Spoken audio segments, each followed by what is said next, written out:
Hello there gang, and welcome to Displaying-Model-Behaviour. Today I'm going to take you through Namba. We're going to visit a pig cafe. I'm going to then go to Super Potato, which is one of the biggest video game stores here in Osaka. And after that, we're going to get some tasty food. Not only that, but mixed in amongst all of it, I'm going to give you a whole bunch of reviews and recommendations of the things that I'm enjoying at the moment. And also, we'll probably find a few other adventures as well. Most likely involving action figures. Because dang it doesn't matter where we go in the world. This channel was based on toys. I'm here in Osaka in Amemura, also known as America Town. This is something that I've had on my bucket list for the longest time. We're about to go to a pig cafe. And honestly, I can't wait.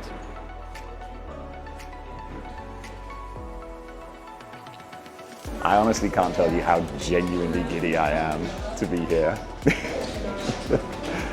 Look at the little guys. Isn't he just precious? Hello. Oh my goodness. You're gonna come, are we gonna cuddle?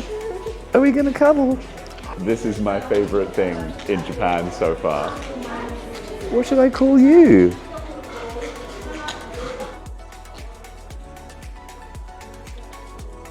I'm starting to run out of space on my lap.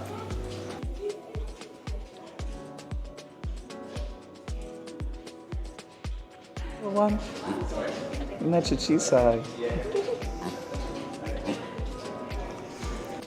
The little piglets absolutely dote on the waitresses and they follow them around everywhere. It's so lovely to see how well looked after and happy all the animals appear to be. I think it's safe to say that this little guy and I had bonded very quickly. I think we make a good pair of Bond villains. You know, the mastermind with the white cat is quite passé now. I think a piglet would be quite a statement. Good evening, Mr. Bond.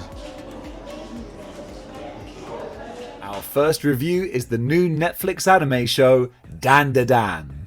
Well, it finally happened. At the ripe old age of 43 and after 7 years of living in Japan, I think that at long last anime has finally won me over.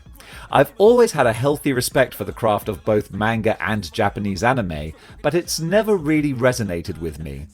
That was until I decided to randomly check out Dan Da Dan on Netflix, and with a look of delighted awe on my face, I can finally take a deep breath and, in the words of Frank Reynolds from It's Always Sunny in Philadelphia, say, "Oh my God,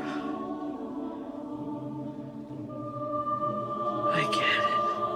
This show is currently dropping new episodes weekly on Netflix, but I can safely say after watching the first 3 installments that this might be my new favourite thing on television.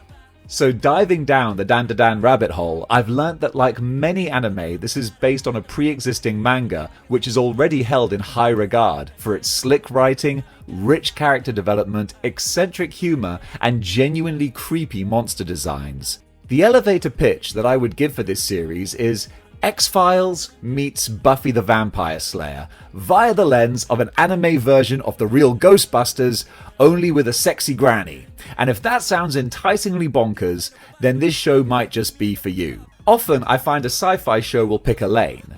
Is your mysterious enemy going to be aliens, or is it going to be the supernatural? Well, with Dan Da Dan, we get to have our cake and eat it too. Our 2 protagonists are Taka, the awkward otaku, who is a stringent believer in UFOs and extraterrestrial life, with an abject disdain of the notion of the occult, and the other is his counterpart, polar opposite, a young girl who's a loudmouth, brash personality who believes in the existence of demons and otherworldly beings and scoffs at the notion of extraterrestrial aliens. When a bet between them sends each one hurtling into the other's world of sci-fi horrors, their beliefs are turned on their heads via some genuinely creepy and horrifying encounters. The application of design in each set piece is truly captivating, both with the vibrant use of colour and also sometimes the lack of it. There's an alien abduction scene in the first episode that was so genuinely creepy in its design, yet at the same time bizarrely hilarious, while also being honestly uncomfortable and unsettling to watch. It's the most bizarre mix of visceral emotions that spark all these neurons in my caveman brain, creating the strangest sense of cognitive dissonance that compels me to want to see what on earth earth they're going to do next. And if that was a bizarrely ridiculous run-on sentence that I just had, well, that's the kind of sentence that this show deserves. Dandadan is certainly in no way geared towards young kids, with some scenes that most definitely have disturbing implications and would not be to everyone's taste. In fact, the first two monsters we're introduced to are the intergalactic aliens and demonic Turbo Granny, both of whom are obsessed with the male member, with the Soropian aliens constantly referring to bananas, and the terrifying Turbo Granny obsessed with stealing our hero's wiener. Saturday morning kids fare, this is not. The trauma that these two protagonists are forced to endure within these first two episodes allows them to grow from combative antagonists to allies, where they both have to rely on each other's powers and resourcefulness to battle the dangers around them in some truly breathtaking scenes. I was already fully committed to this show by the end of the second episode. However, it was the episode 3 introduction of Seiko, Momo's unexpectedly sexy chain-smoking psychic grandmother, that made an absolute fanboy of me. What can I say? I'm a simple creature, and I think this grey-haired sarcastic sasspot might be my first ever waifu. Did I use that term right? Anyway, at the conclusion of episode 3, all the pieces appear to be in place for what should be a hilarious, manic, and oftentimes genuinely scary anime show that I honestly am so happy to have rolled the dice with. I don't know if I would go so far as to say that I'm now a fan of anime, but I'm most definitely a fan of Dandadan. So behind me we have Namba Center, which is the main tourist spot for Osaka. At least I think it is. But this is where you can try every different type of food that Japan's famous for, and the ones that Osaka specifically are famous for. And I'm going to do a whole video all about that. But that's not why we're here today. Right now we're just going to be passing through here on our way to Super Potato, which is, despite the name, not remotely food related.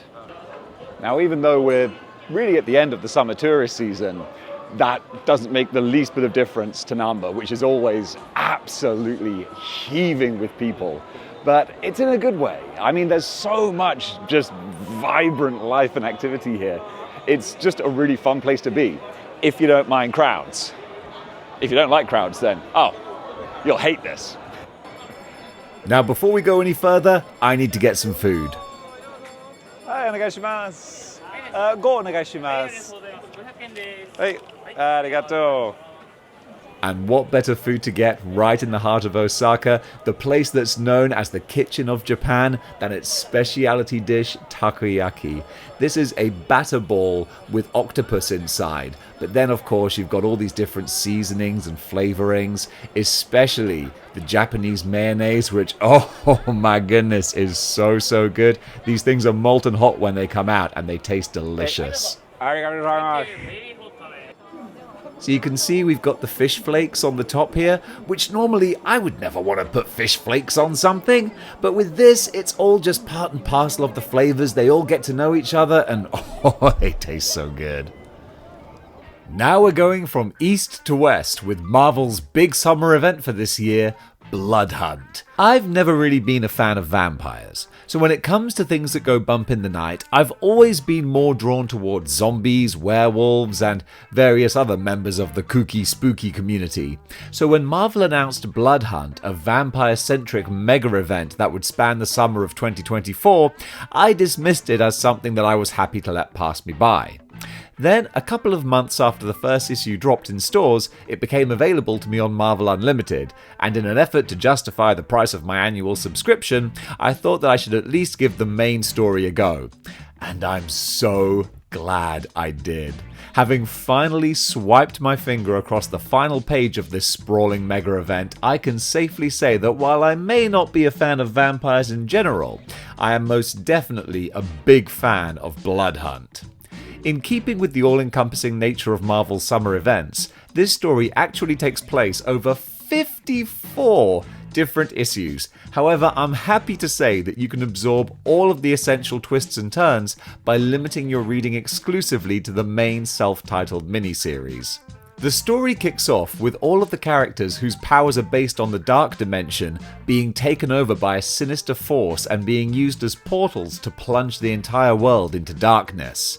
This, of course, means that it's the vampire's time to shine, and not in a lame Twilight kind of way. It's almost like Marvel's take on the 30 Days of Night concept. Vampires are always limited by their victims having the get out of jail free card, which is sunlight. By removing this element from the equation, the fang-toothed monsters are suddenly a whole lot more formidable, as there's no escape or respite from their bloodlust. With the world plunged into darkness and the vampires running amok, the Avengers are quickly on the scene and fighting the good fight in an attempt to beat back the forces of darkness.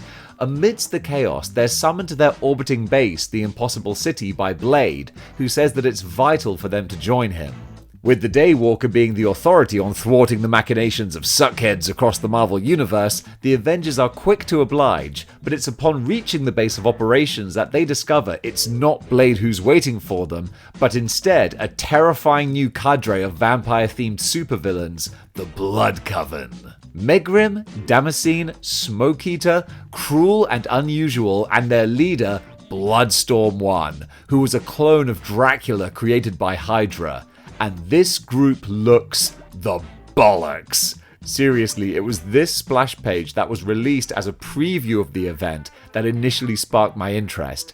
The character designs of these villains is just tremendous, with Bloodstorm 1 in particular looking genuinely unsettling with his gigantic stature and frozen dead-eyed expression like a Greek statue come to life. Or undeath.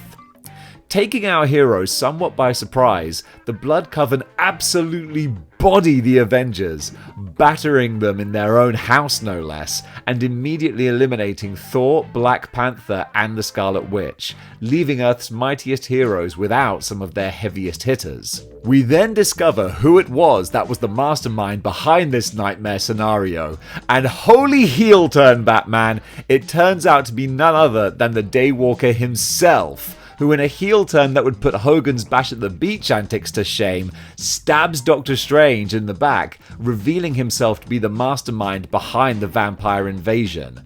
Blade, the vampire's greatest enemy, has now become their ultimate ruler, and it was upon this revelation that this story absolutely had its hooks in me. I was going to say sunk its fangs into me, but I'd like to pretend that I'm better than that. Now, I won't go into any further spoilers, as I absolutely would recommend you read this full saga. Even just the 5-issue main title itself is enough to give you more than a meal's worth out of this action-packed and surprisingly emotional story.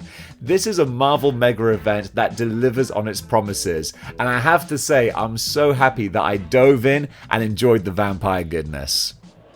Honestly, I thought that having Blade as the central antagonist was a really creative choice, especially for a story involving vampires. So when I saw that big reveal at the end of the first issue, I thought, okay, Bloodhunt, you got your hooks in me. Now, having wolfed down our takoyaki, it's time for a little bit of dessert. And if you know me, you know that I have a sweet tooth and I love my ice cream. And Japan, they love their desserts. And in Osaka, we have this ice cream melon pan. And don't let the name fool you, because this melon bread is not melony in the slightest. Thank goodness, that would be a perfect way to ruin a nice ice cream.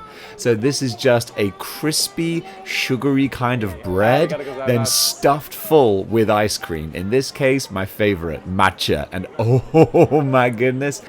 I've been wanting to try this ever since I got here. That's been a long time now. So this is long overdue.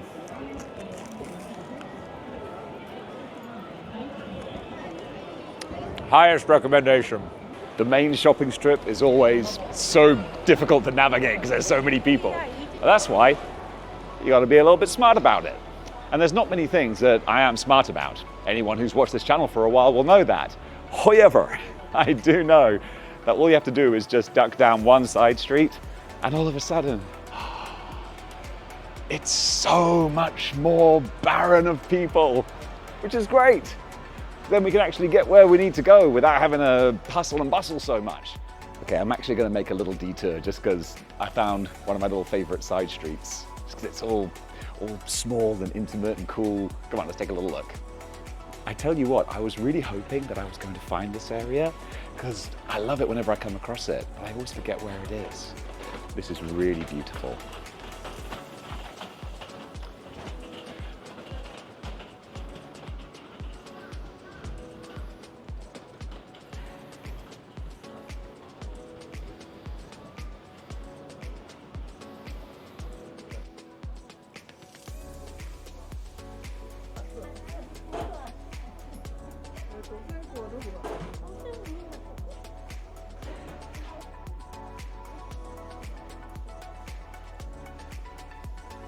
Now that we've had our sweet little moment of zen, it's time to move on. And while we're passing by, I want to point out this Osaka cheesecake shop, which is very well known and a big tourist spot. And you hear the ringing of the dinner bell when you walk past, which signals that a fresh batch of cheesecakes have just come out of the oven. And as you can see, people will queue up for a long time to get the fresh, hot, wibbly wobbly, bouncy, fluffy cheesecake, and oh my goodness, folks, it is worth waiting for. Honestly, those things are absolutely amazing. I'm not proud of it, but there has been more than one occasion where I've bought an entire one and just eaten it with my filthy hands in the street, because that's who I am now. I'm a street pudding hand eating person. You know what? No shame. If you tried it yourself, you would know. I regret nothing. I'll probably do it again. You know what's most beautiful about the fusion of cultures between East and West is we can take the best of one culture and then combine it with the other. With that in mind, I give you the pinnacle of this. The teriyaki baconator. Filthy. I just wanted to point this out to you because it makes me so happy in such a ridiculous way. Where I'm about to take you is this little park alcove just around the corner from the cheesecake shop. It was a nice little place for me to go and wolf down my cheesecake like a greedy golem who's just found his ring. Unfortunately, they don't allow eating in this area anymore because I guess it spoils the ambience of the park. So in order to tell people this, the local government have stuck up these hideous signs and stickers all over the park, not just on signposts or bins, but hanging from the branches of trees. Like, they've destroyed the ambience of the park in order to stop people destroying the ambience of the park. You know, it might seem silly, but I just love that so much because it's so absolutely bonkers. As my friend Ed used to say, sheer madness. The fact that they're like, you know what, we don't want you ruining this beautiful scenic area, so we're gonna do it ourselves. Don't spoil the lovely ambience of these trees and this nature by sullying it with your food. Instead, we're gonna plaster giant plastic signs all over. It's the fact that they're hanging from the tree branches, it just tickles me. It's the simple things that just make me look around and think, I love this place. I don't know who came up with that idea, but I bet they got a promotion. Our movie review for this episode is Netflix's original It's What's Inside, a horror, thriller, comedy, and probably a few other genres thrown in as well. This is a movie that you could argue maybe doesn't know what it wants to be, or perhaps has so much confidence in its execution that it's happy to try to be as many things as it wants to. Is it right to have that confidence? Well, that might come down to your own personal opinion. For me, it took a while after watching this film to actually decide whether or not I rate it as a great cinematic experience, because it does take some big swings, and some of them pay off, while others make you think perhaps they should have left this in to bake a little bit longer. But the fact that I'm reviewing it on this show means that I do think it's well worth a watch. So the premise is taking the classic body swap formula, but this time exposing it to a whole bunch of 20-somethings, and everyone gets to jump in and out of each other's bodies, which actually sounds like a horrifying prospect to me. However, the kids in this movie are only too happy to jump in and approach this as a kind of a party game, which seems to be a kind of new genre of horror thriller, the party game gone wrong, and this goes very wrong very fast. Looking at it from the perspective of a viewer, I think I would never agree to let anyone go joyriding in my body, even if I had the courtesy of being able to do that to theirs. But it's really fun to see the machinations of these characters, how they try to settle scores and get even with one another when they finally have this sneaky power with which to do so. A big flaw for the movie is that it does get very confusing towards the end as you start to think, wait a minute, who is it in whose body that's speaking to who at which time? Some of this might be quite intentional on behalf of the writers to build up some mystery and suspense and confusion in the viewer, but sometimes intentional or not, confusion is confusion. But ultimately it all plays out in a very fun and satisfying manner. And what's really striking about the film is the lighting and the cinematography and the direction. This is a movie whose visual palette changes as the story progresses, as the experiences these characters have get increasingly unsettling and more trippy and surreal. So too does the direction and the lighting, making it feel like you, the viewer, are actually going on this fever dream with them. That is really cleverly done, and you can see that this movie and its director wear their influences on their sleeve. A big bang of Edgar Wright style editing introduces a lot of the characters, which honestly you can say is it a tribute or a ripoff. I think it's a tribute because Edgar Wright has created this quick cut slam zoom style that is so much fun to watch on screen, it would be silly for no other directors to employ it. So I do highly recommend It's What's Inside. I think this is one of those films that might very well be a Marmite production, where you could leave it either saying that was a whole lot of clever fun or utter nonsense, but I think you deserve to give yourself the chance. For a random, surreal Halloween thriller, it's a whole lot of fun. Now I know that of course we're here specifically to go to Super Potato, but we're right next to one of my favorite action figure stores. And what kind of a vlogging, touristy action figure YouTuber would I be if we didn't at least duck in for a minute? Adamski has to be my favorite store in Osaka to go into, because honestly, every single time I do, and believe me, it's pretty often, they always have new things and surprising things, because this is a second-hand store, so you never know what they're going to get, and even brand new stuff, as the sticker says. This thing would have been straight off the delivery truck. We're several months behind the rest of the world, so Superior Spider-Man, like this guy, he would have just got here and already he's in a second-hand store. So I have to wonder if maybe there's some Japanese Marvel Legends collector that I don't know about who's buying these and doing his own YouTube reviews and then sending them on to Adamski. To be honest, I would do the same, but it costs so much to get Marvel Legends over here that it just doesn't work out financially viable, because you're never going to be able to sell them for any decent amount of money back to these stores. But seeing these brand new figures, it does actually fill me with hope that we have a good level of Marvel Legends out at the moment, because I find a lot of these, they do look underwhelming in their promo pictures. But then you see the real thing, like the Blackheart Build-A-Figure, and you get to appreciate the texture and the size of the figures. And you realize, you know what? The pictures don't always do them justice, because looking at them here in this, this kind of fish tank of Marvel Legends, you do appreciate them a whole lot more, even if they are rather stacked up on top of each other. But then you find these crazy little unusual finds like this old Toy Biz Ghost Rider with the bike.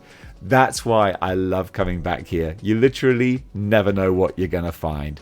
Even Ghost Rider Wolverine, which I gave out about when it was released. Now, finally, it's time to go to Super Potato. And who better to guard the door than Solid Snake? Kept you waiting, huh? Now this is a hardcore video game collector's mecca. And my friend Brad, when he came to visit me here, he could just spend an obscene amount of time and even more money going through all the aisles and looking in the cases and seeing the super rare old retro deep cut video games. And honestly, for someone who works in video game sales and markets, buying things and selling them on, you can do very well if you know what it is that you're looking for. For me, I just have my action figure brain. Like, I saw this really cool little collectible arcade cabinet and I thought, ooh, that's just about 1/12 scale there. I thought, oh, that could work in a diorama. And then I remembered that I'm here to make videos and not spend money. But you know how it is.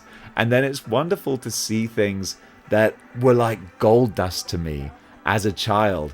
The Sega Mega Drive. That was my 1993 in a nutshell there.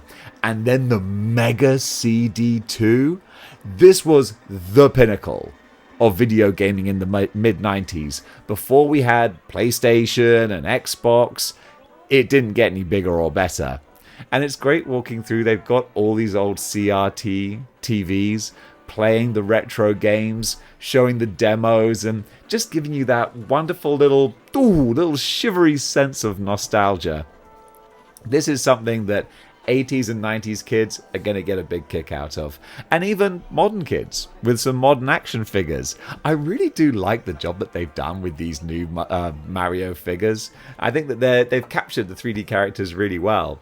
And then just go back in time and see some of the old cartridges, the SNES with the terrible Bart's Nightmare game there.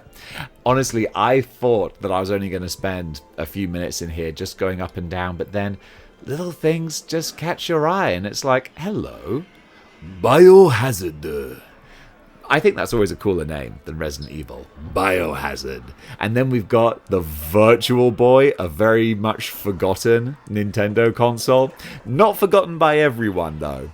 Some of the prices that you see inside these cabinets, there's a lot of digits on there. And even in Japanese yen, you're talking hundreds and hundreds of pounds for just very, very rare video games. And of course, if you've got a bunch of video games, you're going to need some snacks too. And they provide a great amount of Japanese and also import American snacks. So really, this is everything for the big kid at heart.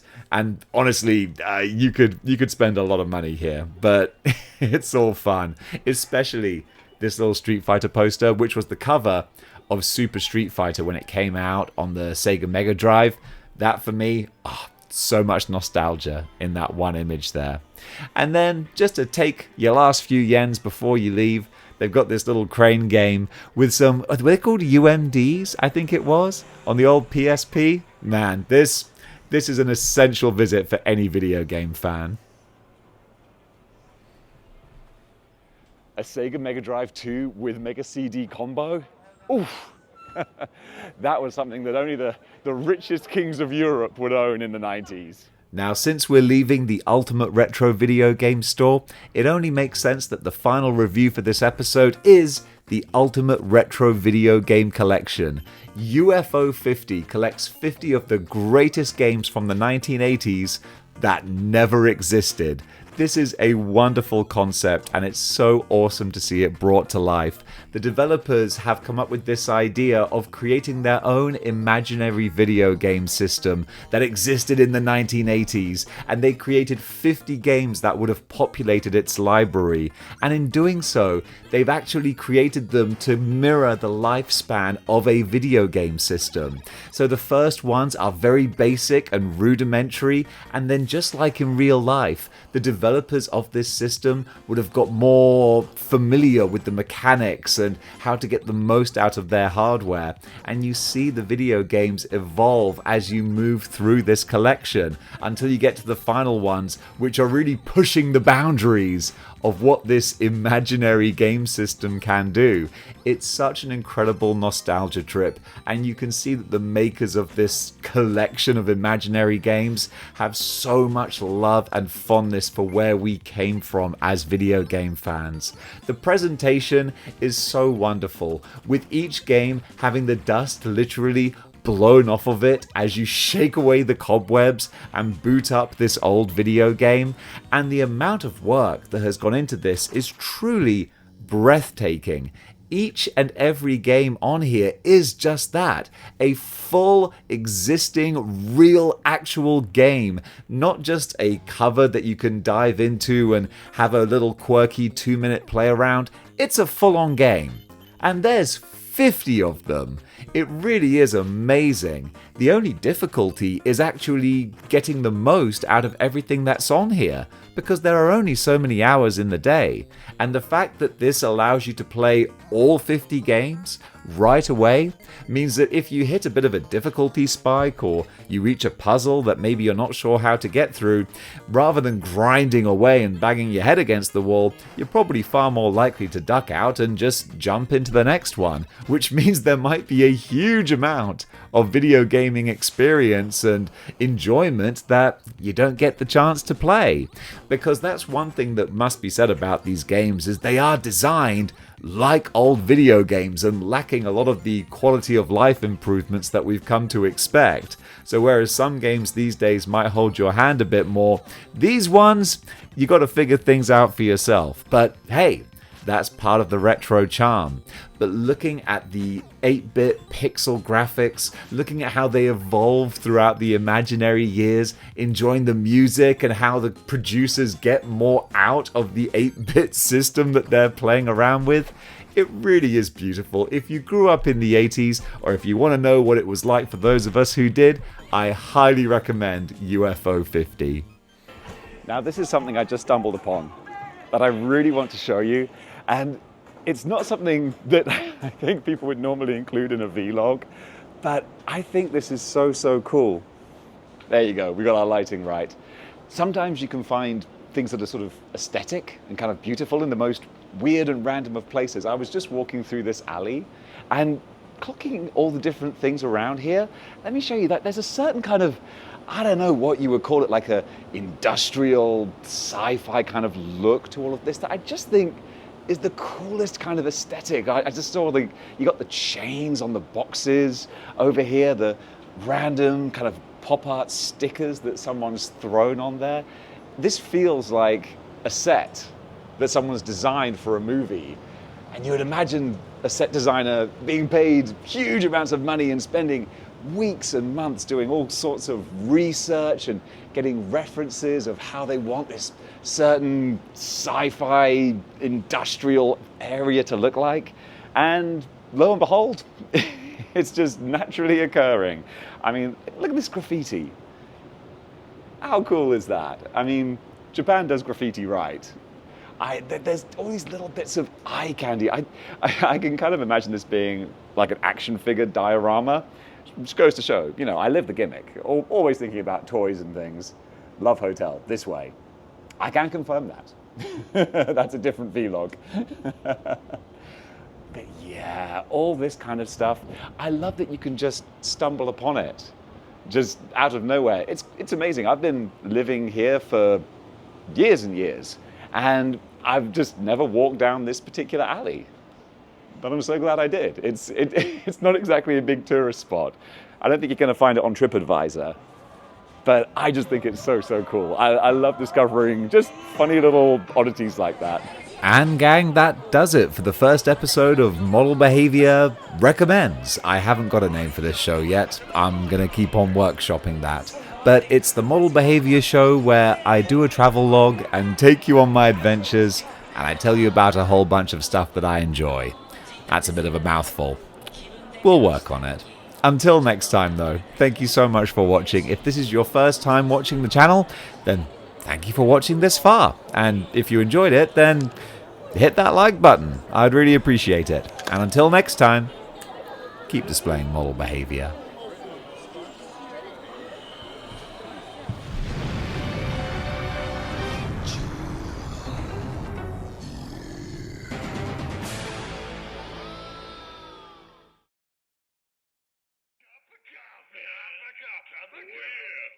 Coffee, big time.